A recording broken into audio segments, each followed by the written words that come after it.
샬롬 샬롬 샬롬 샬롬 샬롬. 하나님 사랑합니다. 여러분 주 안에서 사랑합니다. 오늘 가만히 들어온 자, 가만히 들어와요. 사단이 살그만히 가만 모하게 그럴듯하게 들어와가지고 우리를 미혹시킨다라는 그런 내용이죠. 예루살렘 회의에 대한 얘기가 2장의 10절까지 그리고 11절부터 21절까지는 이제 믿음으로 의롭게 된 그러한 얘기를 열심히 전하고 있는 그런 내용을 우리 함께 쭉 가면서 찾아보도록 합니다. 이 장에 보니까 14년 후에 예루살렘에 올라갔나니 2장 1절에 보니 그렇게 나오죠. 14년 후에 예루살렘으로 내가 누구예요? 내가 사도 바울이죠. 함께 누구와 함께 바나바와 함께 디도를 데리고 다시 예루살렘에 3년 돼가지고 광야에서 3년 기도하고 그리고 나서 한번 누구 만나러 베드로 만나러 2주일 왔다 가고 두 번째로 또다시 올라간 사건 나타나 있습니다. 회심한 후 3년 되었을 때 베드로를 보기 위해서 갈라디아서 1장 18절에 우리 함께 나눴어요. 두 번째 방문은 바나바와 지금 동행하여 안디옥의 제자들이 모은 모를 구조를 전달하기 위함이었고 11장 사도행전 11장 29절에서 30절에 나타나는 세 번째 방문이 또 있어요. 할례 문제로 인한 변론을 해결하기 위해서 바나바와 예루살렘 공유회에 참석하기 위함이었다. 바로 오늘이 세 번째 공유회에 참석한 내용이 지금 예루살렘 공유회예요. 1절부터 10절까지 나타나 있는 내용이 이렇게 나타나 있습니다. 그래서 오늘은 8절까지 함께 은혜를 나눕니다. 부지런히 증거하면서 중요한 구절은 찾아서 함께 읽으면서 가죠. 자유를 지키기 위한 바울의 투쟁, 예루살렘 회의가 1절에서 10절, 그리고 베드로를 책망하는 사건이 나타나 있어요. 11절에서 21절까지 오늘은 1절에서 8절까지 잘라서 우리 함께 은혜를 나눠봅니다. 오늘 우리 나라 대한민국이 이렇게 경제 11위의 나라라면서요. 경제 대국이 된 것 그냥 우연히 일어난 일이 아니죠. 우리 선조들이 정말 피땀 흘리고 눈물 많이 흘리고 그리고 피로한 거에서 일본에서 우리나라가 해방되고 이렇게 해서 6.25 사변을 통해서 또 많은 연합국들이 도와주고 아직도 남북이 분단이 되어 있는 채 있긴 하지만 그래도 그 조그만 나라가 반토막이 나가지고도 이 역사 속에 이렇게 우뚝 설 수 있는 것은 오로지 첫 번째 하나님 은혜, 두 번째는 우리 선조들의 눈물과 피와 땀이죠. 이것으로 이루어지듯이 바울이 투쟁이 없었다면 초대교회가 유대교회 일부로 그냥 남아있을 뻔했는데 바울의 그 투쟁과 교회 세움과 말씀의 온전한 말씀의 전달로 인해서 오늘날 기독교가 탄생됐다.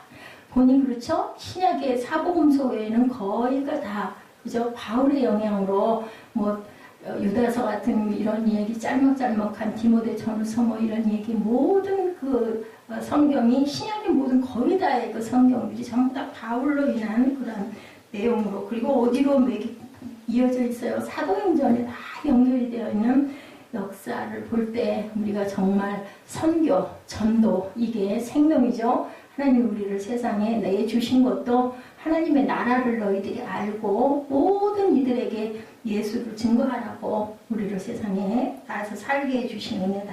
그것을 우리가 가면 갈수록 더 깊이 깨달아 압니다. 바나바라는 뜻 알죠? 위로의 아들이다. 사도행전 4장 36절 10장 24절입니다. 구브로에서 난 레위족 사람이 있으니 레위족이면 완전 골수파 유대 사람이에요. 그죠? 레위 민족이었습니다. 이름은 요셉이라 이 사람 이름도 요셉이에요. 사도들이 일컬어 바나바라 번역하면 위로의 아들이라고 나타났죠. 이 바나바는 이름 자체가 위로하는 아들이에요. 11장 24절에도 바나바는 착한 사람이요 성령과 믿음이 충만한 사람이라 이에 큰 무리가 죽게 더하여지더라. 착한 사람이고 그리고 성령과 믿음이 충만한 사람이니까 많은 사람들이 그를 따랐겠죠. 그래서 큰 무리가 죽게 더 보태어졌다. 그는 바울을 도와준 인물 바울이 바나바가 없었으면 절대로 바울이라는 사람이 설 수가 없었죠. 사도행전 9장에서 9장 26절에서 28절에 증거하고 있죠. 시리아 안디옥 사역에서 그리고 증거합니다. 그리스도인이라고 불리우는 역사가 일어난 것도 바울로 인함인데 그것이 바나바가 있었기 때문이다. 바울과 함께 1차 선교여행 사도행전 13, 14장이죠. 갈라디아 교회를 그때 확립하게 되었고 요한 마가의 문제가 일어나죠. 1차 여행 중에 어떻게 했어요? 마가가 왔다가 그죠? 그냥 힘이 드니까 다시 자기 집으로 돌아가 버리는 바람에 2차에 갈 때 안 된다. 이렇게 중간에 그 사역하다 말고 지 맘대로 간 사람 어떻게 믿고 데리고 가느냐. 그랬고 바나바는 그래도 품고 가야 되지 않느냐. 바나바의 조카였죠. 마가가. 그러다 보니까 두 패로 나뉘고 그 이후에는 계속해서 바울의 사역만 나타나고 바나바가 그때 이후로는 드러나지를 않습니다. 12장부터는 이러한 사건이 일어났다. 디모데후서 4장 11절에 누가만 나와 함께 있느니라 내가 올 때 마가를 데리고 오라 그가 나의 일에 유익하니라. 이제 나중에 바울이 깨닫는 거예요. 마가가 정말 필요한 사람이구나. 그 어린 나이였기 때문에 힘들어서 돌아갔지만 그러니까 품을 줄 아는 건 누구였어요? 바나바가 품을 줄 알았고 바울은 어때요? 그냥 원리 원칙대로 그죠? 그냥 아주 정확하게 칼로 자르듯 했던 거죠. 디도는 이방인 성도였어요. 디도가 누구? 바울에게는 두 아들이 있었죠. 영적인 아들. 예, 디도와 디모데. 디모데는 엄마가 헬라인이에요. 엄마가 유대인이고 아버지가 헬라인. 그리고 디도는 둘 다가 이방인 헬라인들. 그렇기 때문에 여기에 이제 세례 문제가 친일 문제가 드러납니다. 디도는 이방인 성도고 바울에 의해서 구원을 받죠. 디도서 1장 4절에 보면 이방인 중에서의 열매, 디도는 오랫동안 바울을 도운 교역자였다. 이렇게 나타나 있습니다. 디도서 1장 4절에 같은 믿음을 따라 나의 참아들 된 디도에게 편지하노니 하나님 아버지와 그리스도 예수 우리 구주로부터 은혜와 평강이 내게 있을지어다. 이 사람은 둘 다 부모가 전부 다 헬라인이었기 때문에 뭐를 안 줘요. 세례를 안 주고 그리고 디모데는 한쪽에 엄마가 그 유대인이기 때문에 세례를 합니다. 그것을 보고 더 말이 많죠. 그러니까는 뭐예요? 이방인들은 그냥 할례, 침례 이런 거 없어도 된다라고 얘기했기 때문에 그렇게 했고 그리고 유대인인 경우에는 할례를 마음의 할례이긴 하지만 다 받았으니까 너도 그렇게 받아라라고 바울이 이렇게 얘기를 하죠. 디도서 1장 5절을 보니 내가 너를 그레데에 남겨둔 이유는 남은 일을 정리하고 내가 명한 대로 각성의 장로들을 세우게 하려 합니다. 디도와 디모데를 굉장히 귀하게 여겼어요. 왜냐하면 젊고 믿음이 신실했기 때문에 그래서 영의 아들로 두 사람이 등장을 하죠. 사도행전 16장에서 28장까지 바나바는 그때부터 안 나오기 시작하고 바울 얘기만 성경에 증거되는데 절대로 바나바가 없었다면 바울은 설 자리가 없었을 것이라는 것을 우리가 알아야 된다. 예루살렘 교회의 새 기둥에 대한 얘기가 나오고 있죠. 예수님 동생 야고보에 대한 얘기가 나오고 있는데 야고보는 사도행전 12장 누구 세베대의 아들 야고보 있죠? 똑같은 이름이 둘이에요. 근데 요한과 야고보 늘 따라다녔죠. 이 세베대의 아들 야고보는 사도행전 12장에서 목배임을 당해서 죽어요. 그렇기 때문에 여기에 나타나 있는 야고보는 누구의 마리아의 아들, 그죠? 예수님의 동생인 것으로 우리가 증거되어 있다. 이것을 우리가 헛갈리지 말아야 된다. 요셉과 마리아의 자녀들 중에 하나다. 마가복음 6장 3절에 이 사람이 마리아의 아들 목수가 아니냐? 야고보와 요셉과 유다와 시몬의 형제가 아니냐? 그 누이들이 우리와 함께 여기 있지 아니하냐고 예수를 배척한지라. 그러니까 바로 그 야고보라는 거죠. 공생의 처음부터 그분을 모두 다 믿지 않았다. 요한복음 7장 1절에서 5절에. 그런데 그분의 형제들은 예수님 승천 자리에 있었죠. 사도행전 1장 13, 14절에 증거합니다. 바울의 기록에 따르면 부활하신 주님이 야고보에게 나타났다. 고린도전서 15장 5절에서 7절에 증거하고 있는 걸 봐도 그 이후로 이제 야고보와 회심을 하는 거죠. 예수님 살아계셨을 때는 안 믿었어요. 하나님의 아들이라는 걸 우리부터도 믿기가 어려웠을 겁니다. 고린도전서 15장 5절에 게바에게 보이시고 후에 12 제자에게 와 이렇게 얘기하죠. 6절에 그 후에 500여 형제에게 일시에 보이셨느니 그 중에 지금까지 대다수는 살아있고 어떤 사람은 잠들었으며 그 후에 야고보에게 보이셨으며 그 후에 모든 사도에게 와. 이걸로 봤을 때 12 제자 중에 야고보가 있었잖아요. 그 유다와 세베대의 아들이. 근데 여기서 12 제자에게 보이시고 했고 7절에 그 후에 야고보에 이건 자기 동생에게 보이셨다라는 것으로 우리가 증거가 돼서 이 야고보는 그 야고보가 아니라 예수님 동생이다라는 얘기를 지금 하고 있습니다.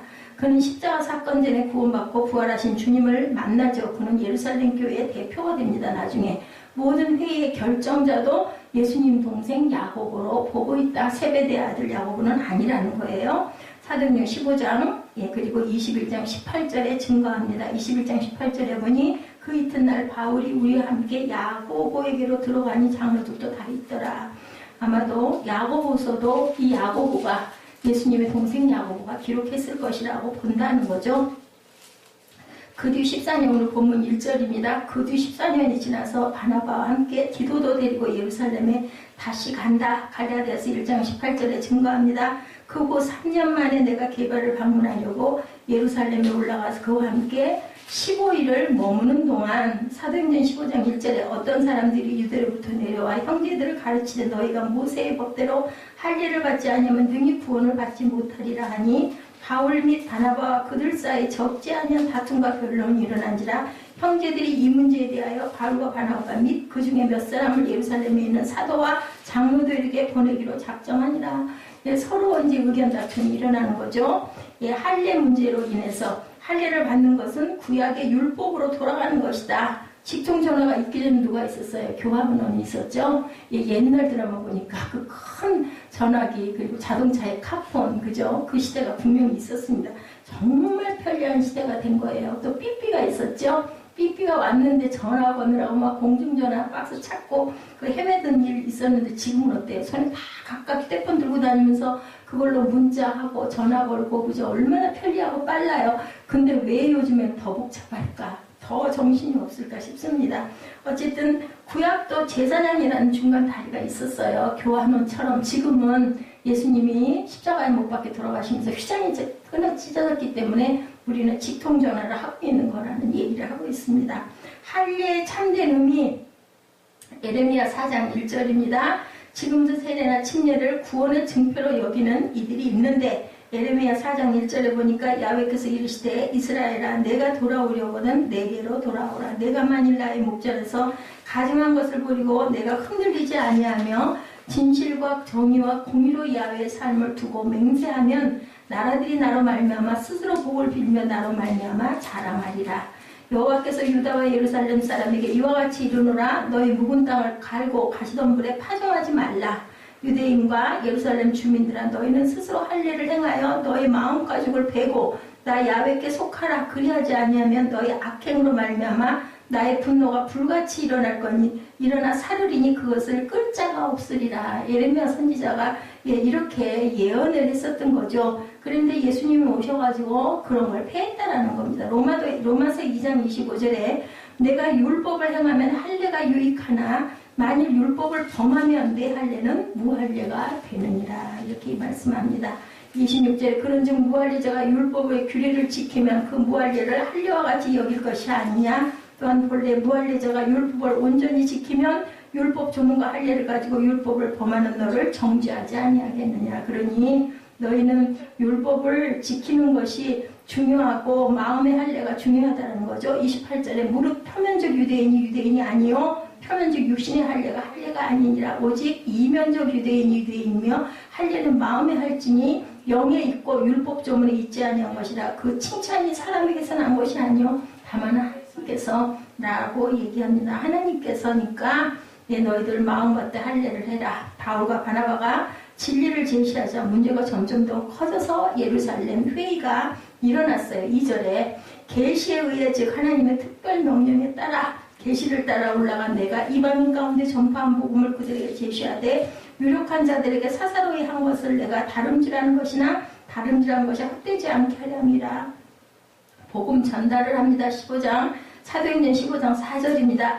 예루살렘에 이르러 교회와 사도와 장로들에게 영접을 받고 하나님이 자기들과 함께 계시하 행하신 모든 일을 말하매 12절에 보니까 온 무리가 가만히 있어 바나바와 바울이 하나님께서 자기들로 말미암아 이방인 중에서 행하신 표적과 기사에 관하여 말하는 것을 듣더니 바리새파 중에 어떤 믿는 사람들이 일어나 말하되 이방인에게 할례를 행하고 모세의 율법을 지키라 명하는 것이 마땅하다 하니라. 그러나 나와 함께 있는 헬라인 디도까지도 억지로 할례를 받게 하지 아니하였으니 아까 설명했죠. 디도는 부모가 전부 다 헬라인이기 때문에 할례를 받지 않게 뭐하라 그랬어요? 이방인은 이방인체로 마음밭에 할례를 하면 되는 것이다. 자, 디도는 부모가 다 그리스 사람으로 이방인이었다. 그 이유, 전체 회의 전에 이들에게 문제를 정확히 알리고 확실히 결론을 내릴 필요가 있었기 때문인데 아마도 이 회의에서 디도가 증인이 되어서 화두가 된 거예요. 그래서 할례 문제가 나왔으나 할례를 주지 않았다. 필요 없다라는 거죠.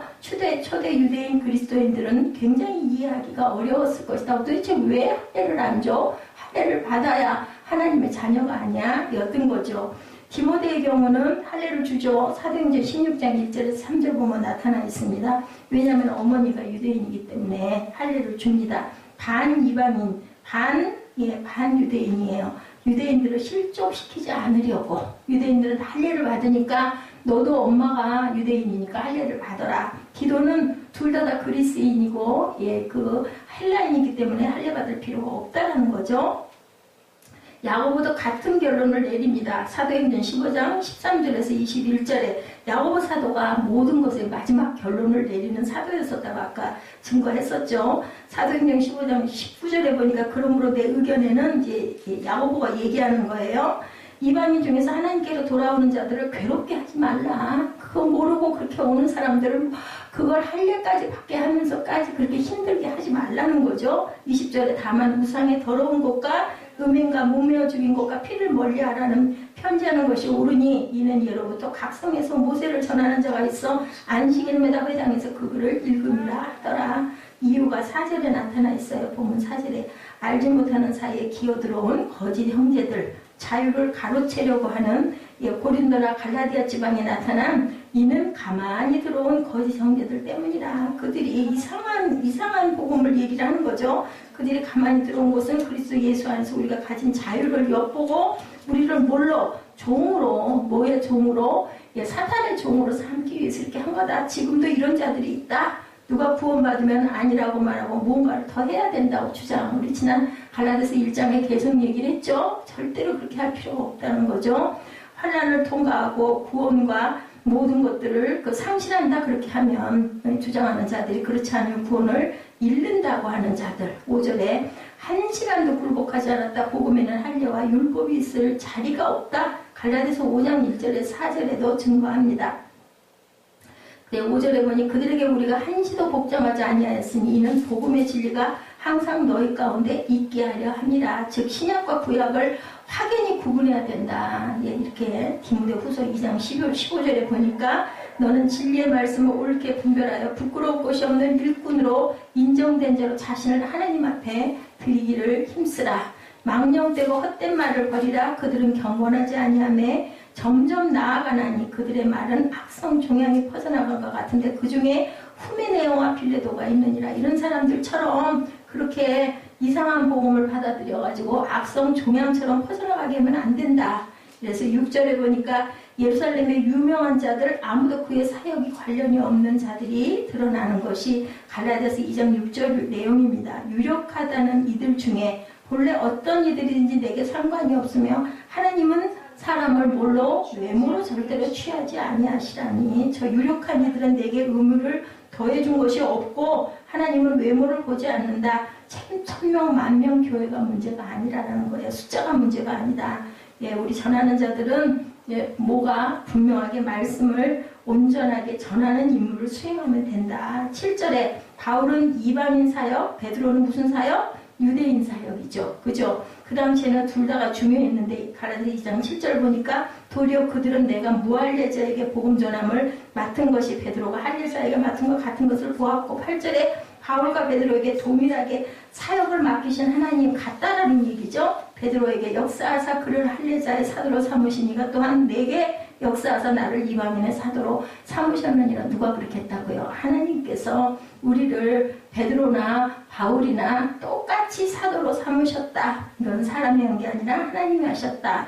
베드로의 복음과 바울의 복음이 다르지 않고 똑같다. 이방인한테 전하는 사람이나 유대인에게 전하는 자나 똑같다. 다만 대상이 달랐을 뿐이다. 사도행전 15장 8절에서 11절에 보니 바울은 그 이후에도 유대인들의 구원을 위해 또한 애를 쓴 것이 나타나 있고 로마서 9장 1절에서 3절에도 증거하고 있다라는 거예요.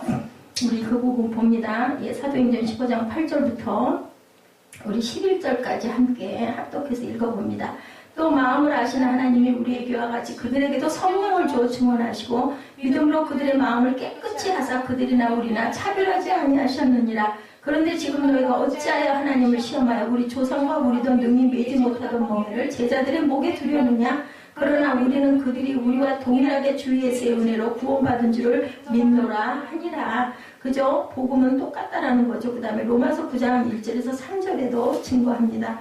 로마서 9장 우리 지금 지난 수요일날 우리 함께 같이 말씀 나눈 부분이죠.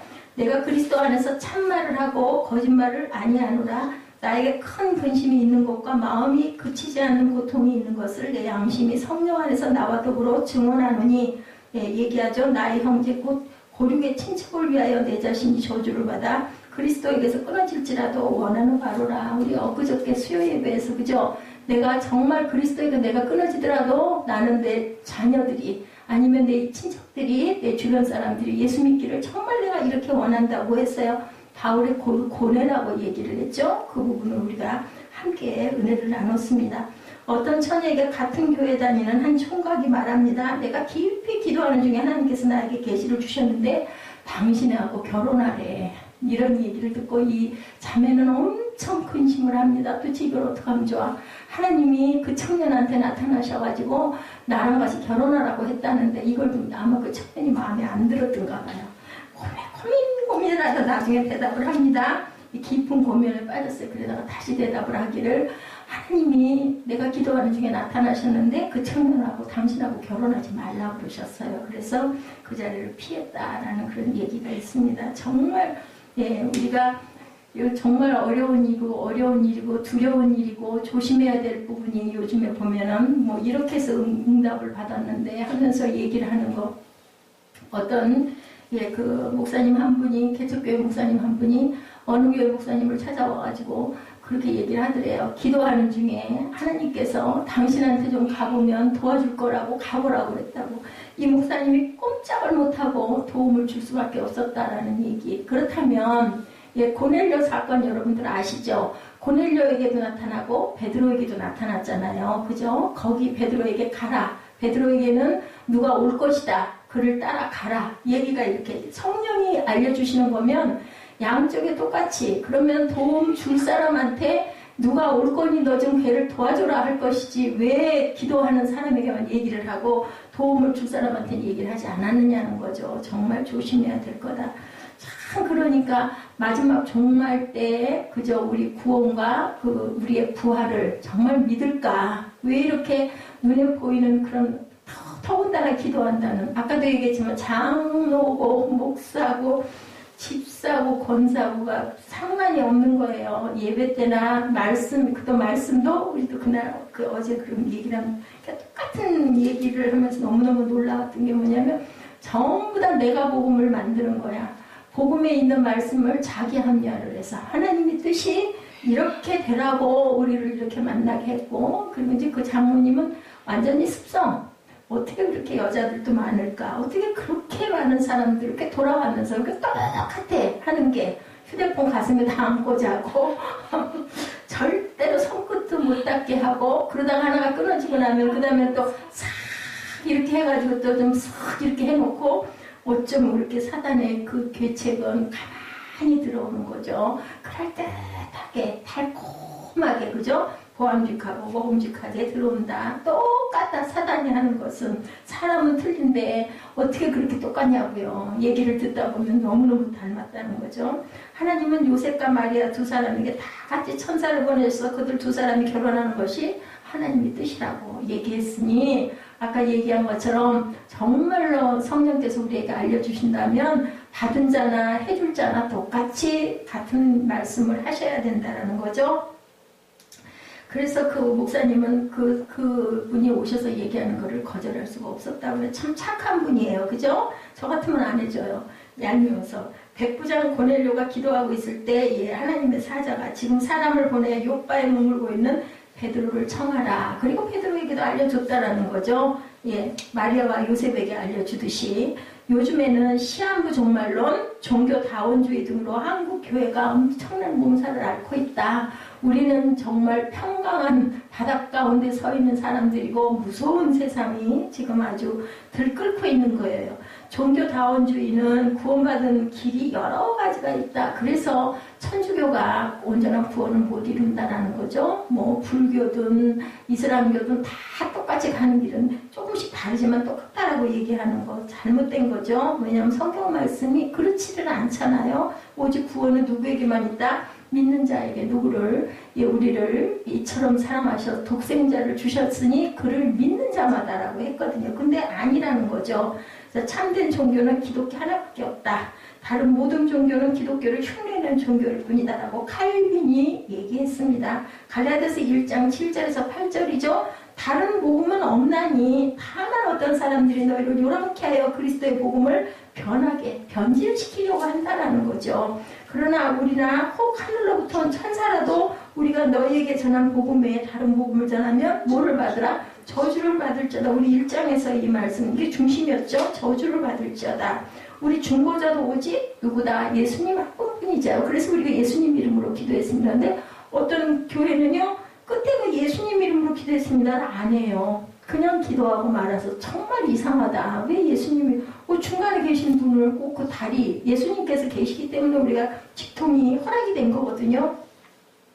사도행전 4장 12절에 다른 이로는 구원을 얻을 수 없는 똑같은 얘기예요. 천하 인간의 구원을 얻을 만한 다른 이름을 우리에게 주신 이름이 없다. 디모데 전서 2장 5절에 하나님은 한 분이시오. 또 하나님과 사람 사이의 중보도 한 분이시니 곧 사람이신 그리스도 예수라. 신구약 성경 66권만이 신앙과 생활의 표준이라는 것을 우리가 알아야 된다. 계시록 22장 18, 19절에 내가 이 책의 예언의 말씀을 듣는 각인에게 증거하느니 만일 누구든지 이것들 외에 더하면 하나님이 이 책에 기록된 재앙들을 그에게 더하실 터요. 만일 누구든지 이 책의 예언의 말씀에서 제하여 버리면 하나님이 이 책에 기록된 생명나무와 및 거룩한 성의 창의함을 제하여 버리시리라.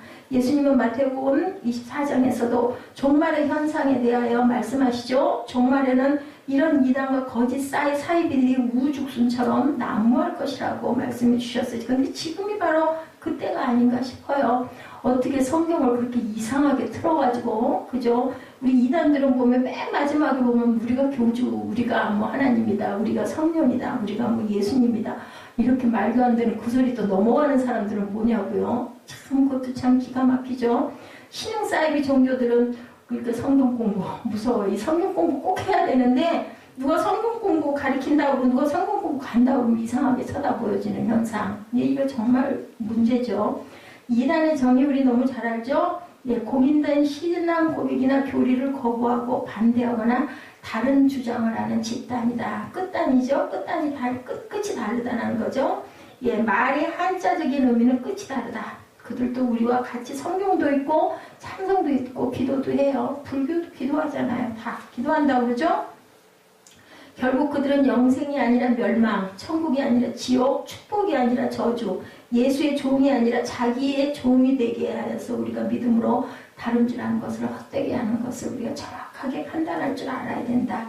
그래서 이단의 특징을 보니 가만히 들어온다. 우리 얘기했죠. 지금 오늘 본문 2장 4절에 가만히 들어온 거짓 형제 까닭이라. 저희가 가만히 들어온 곳은 그리스도 예수 안에서 우리의 가진 자유를 엿보고 우리를 종으로 삼고자 함이로다. 베드로서 2장 1절에 그러나 인간의 또한 거짓 선지자들이 일어난다니 이와 같은 너희 중에도 거짓 선생들이 있으리라. 저희는 멸망케 할 이단을 가만히 끌어들여 자기들이 사신 주를 부인하고 임박한 멸망을 스스로 취하는 자들이다.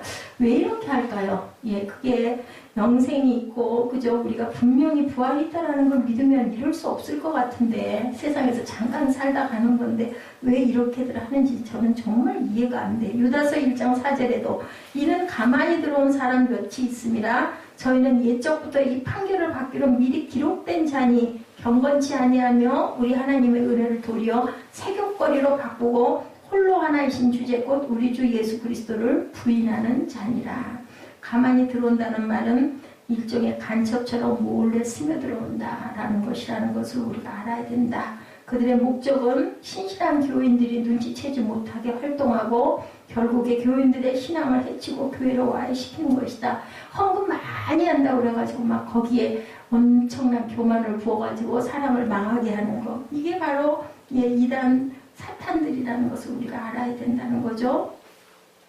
기존 교회에 등록해서 열심히 신앙생활하는 것처럼 위장하고 각 기관에 들어가서 열정적으로 교회를 섬긴대죠. 2, 3년 동안 작정을 하고 무섭죠. 그러면 교인들이 모두 신뢰하겠죠. 왜냐하면 모든 일을 할 때마다 자기가 자비를 내가지고 막 솔선을 해가지고 막 해다 드리고 하니 얼마나들 좋아하겠어요. 두 번째 단계는 포섭하죠. 그리고 나서 교회 중진들 열심히 봉사하는 분들을 찾아가서 어디 가면 성경을 기가 막히게 풀어준다고, 내 돈도 안 든다고, 가자고 내가 해서 모시고 갈 테니까 이렇게 해서 데리고 가는 거죠. 그렇게 해서 유혹을 해서 데리고 가고, 세 번째는 사이비 종파를 위해서 목숨을 다해 충성할 것을 내용으로 하는 혈서를 쓰게 한대요. 이제 완전히 거기에 미치고 난 다음이겠죠. 아무도 모른다는 거죠. 가만히 들어오기 때문에 이 가만히가 중요하다는 것을 우리가 알아야 된다.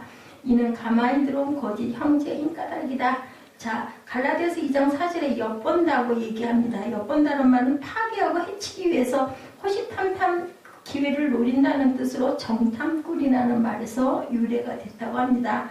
갈라디아서 2장 4절에 그리스도 예수 안에서 우리가 가진 자유를 엿보고 우리를 종으로 삼고자 함이로다. 이 엿본다가 굉장히 의미가 있다. 자, 어리석은 자를 유혹한다. 디모데후서 3장 6, 7절입니다. 저희 중에 남의 집에 가만히 들어가 어리석은 여자를 유인하는 자들이 있으니 그 여자는 죄를 중히 지고 여러 가지 욕심에 끌림 받아 항상 배우나 마침내 진리에 이를 수 없느니라.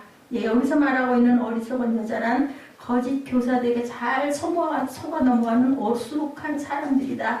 어리석은 자는 누군가 진리의 영과 사단의 영을 분별하지 못하는 자들이 어리석은 거죠. 중심이 흔들리기를 잘한다. 그래서 말씀을 어떻게 알아야 된다? 완전하게 온전하게 알 줄 알아야 된다. 이런 사람은 그들의 유혹에 항상 노출이 되어 있어서 믿음이 아직 하나님의 말씀인 성경에 의해 체계적으로 서 있지 않은 사람들이 대개는 이렇게 흔들리다가 결국은 넘어간다. 세 번째, 호색. 베드로후서 2장 2절에 여럿이 저희 호색하는 것을 쫓으리니 이로 인하여 진리의 도가 회방을 받을 것이요. 유다서 1장 4절에 이는 가만히 들어온 사람 몇이 있음이라 저희는 옛적부터 이 판결을 받기로 미리 기록된 자니 경건치 아니하여 우리 하나님의 은혜를 도리어 세교거리로 바꾸고 홀로 하나이신 주제고 우리 예수 그리스도를 부인한 자. 여기 나오죠. 세교거리로 바꿨다. 자기들 나름으로 해석을 하는 거죠. 아, 우리의 만남은 이렇게 이루어지려고 이렇게 하나님께서 우리를 만나게 했어. 이런 얘기. 일부 다체제를 주장하는 근본주의 미랄성도 예수 그리스도의 교회 교주인 워런 체프스가 경찰의 불신 검문에 걸려서 체포됐는데 70명의 부인을 두고 있고 1억 달러의 재산을 소지한 것으로 알려져 있다고 해요. 몰몬교회 교주인 요셉 스미스도 부인을 50명을 두고 있는 것으로 알려져 있고, 그거 알죠? 저 거기 크게 써져 있는 간판판은 JMS로 불리는 정명석도 여자 문제로 현재 해외에 도피 중에 있는 것으로 알려졌는데, 통일교회 교주 있죠? 문선명 씨는 복잡한 여자 관계로 알려져 있고 41세 때인 1960년 3월 1일 당시 17세였던 한 학자 씨와 결혼을 했다고 하네요. 통일교에서는 이날을 부모님의 날로 기념하고 있고 4명의 여인으로부터 16명의 자녀를 두고 있다고 합니다. 교회 이단 연구 그 책에 나와 있는 내용이에요. 네 번째로는 그릇된 신비주의. 그들은 지금도 하나님께서 성경이 아닌 다른 방법을 통해 계시를 하신다고 믿는다고 합니다. 그래서 무엇을 보았고 들었다, 직통 계시를 들었다. 굉장히 위험하고 중요한 얘기. 우리가 절대로 넘어가서는 안 된다. 통일교회 문선명 씨는 16세에 예수님이 나타나셔서 아직 내가 할 일이 남아있는데 유대교 지도자들의 모함으로 내가 십자가에 죽었다. 그러므로 내가 하지 못한 일을 내가 대신해라는 예수님의 음성을 들었다. 누가? 문선명 씨 얘기해요. 전도관의 박태선 씨는 신으로부터 성령의 세피를 받았다고 하였으며 자신을 감람나무 이긴 자 영모로 자처했다. 영적인 엄마죠? 영모로 자처했다. 몰몬교회 창시자 요셉 스미스는 15세 이는 내 사랑하는 아들이니 그에게 들으라 하는 소리를 들었다. 여호와의 증인 찰스 티젯 러셀은 17세에 신비적인 환상을 보았다고 말했다고 그래요. 광신적이고 은사주의적인 능력을 자랑하고 그것을 사모하도록 유인하는 것, 안수, 안찰, 예언, 투시, 방언, 통변, 치유, 입신 등을 사모하게 만든다. 그래서 주관적인 확신과 체험만을 고집해요. 그들은 말씀이 아니라 어떤 주장이나 체험도 하나의 진리로 인정받기 위해서는 반드시 교회적인 검증을 통하여 객관화되는 과정을 꼭 거쳐야 된다. 이런 과정이 없이는 그 주장이나 체험은 결코 보편타당한 진리로 인정될 수가 없다. 어떤 사람이 밤에 꿈을 꾸고 그것을 하나님이 계시라고 주장한다면, 어떤 사람이 이제까지 교회가 믿어왔던 교리와 다른 주장을 한다면 그것은 아무런 검증 결과가 없이 무조건 진리로 믿고 따라서는 절대로 안 된다. 아까 제가 얘기했죠. 5번째, 교주 신격화. 이단 사이비들은 예수 그리스도보단 자신들의 교주를 초인적인 능력의 소유자라고, 재림주라고, 메시아라고 주장하고 우월한 인간성을 자랑하고 마치 그들 교주는 특별한 자인 것처럼 행세하는 것. 이런 이단 종파들은 그들의 교주를 절대자로 받들죠. 그리고 대개는 끝에 가서 어떻게 하냐면 몸을 피를 섞어야 된다고 그래가지고 동침을 하죠. 이렇게 해서 모든 여자들을 거느립니다. 6번째, 탐심. 베드로후서 2장 3절이죠. 저희가 탐심으로 인하여 지은 말을 가지고 너희 일을 삼으니 저희 심판은 옛적부터 자체하지 아니하며 저희 열망은 자지 아니하느니라. 이단치고 가난한 이단은 없어요. 왜 이렇게 부유할까요? 그 이단들이 그 돈이 다 어디서 날까요? 자기가 지은 말을 가르친다. 베드로후서 2장 3절에 저희가 탐심을 인하여 지은 말을 가지고 너희 일을 삼으니 너희 심판은 옛적부터 자처하지 아니하면 너희 멸망은 자지 아니하느니라. 예수님의 말씀이 아닌 자기 말을 가르친다는 거죠. 그래서 성경을 가감해요. 아니 바탕은 꼭 성경이에요. 그걸 따라갈 사람이 없다고 그러죠. 이상하게 해석을 하기 때문에. 그래서 우리가 천주교를 기독교로 인정하지 않는 것은 그들의 하나님의 말씀은 성경 66권을 가감했기 때문이다. 그들이 가진 성경은 우리가 가진 성경보다 6권이 많은 72권입니다. 66권이 아니고. 그리고 10계명의 제2계명인 우상을 만들지 않고 섬기지 말라는 계명을 없애버리고 성경을 정황구원 하나님의 말씀으로 믿지 않는 게 문제라는 거죠.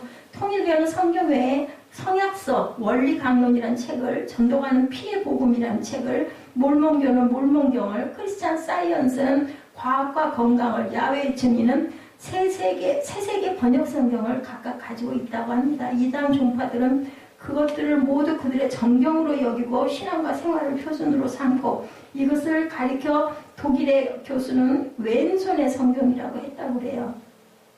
자, 이렇게 이단에 대한 대처는 우리는 어떻게 해야 될까? 우리 몸에 해를 끼치고 고통을 주는 모든 질병들은 발병 후의 처방이나 투약 수술보다는 예방이 효과적이다. 갈라디아서 2장 5절입니다.